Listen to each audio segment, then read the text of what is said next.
धनी छैन म मात्र 2 पेट पाल्न सक्छु आटो पिठो जे छ खाउला जीवन सादा बाचुला पैसामा दाज्ने आफन्तबाट टाढै बस्नु ल थाहा छ तिम्रो स्वतन्त्रता माथि बाधा भाछु म राम्रो फुल देखेपछि हात लगाउने धेरै हुन्छ नि माफ गर सम्बन्ध जोगाउन काँडा भाछु म तिमी कामले थाक्न सक्छु मैले मालिस गर्नलाई छैन समाजको नजरमा मलाई मर्द बन्नलाई मलाई गाह्रो पर्दा अङ्गालोमा बेरी दिए पुग्छ पर्दैन नि भोकै भोकै तिमी व्रत बस्नलाई तिमी रिसले आगो हुँदा पानी बन्छु म भोलि नातिलाई सुनाउँदा कथा रानी बन्नु ल कहिले काहीँ कामले थाक्दा थोरै रक्सी पिउँछु म मलाई थोरै थोरै मात्र तिमी गाली गर्नु ल मलाई जित्नु छैन एक्लै सँगै हारिदिए पुग्छ म हारिरुँदा आँसु तिमीले झारिदिए पुग्छ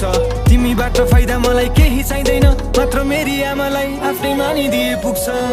आउनु है तिमी फर्केर बसिरहन्छु म पर्खेर तिमीलाई नै सम्झेर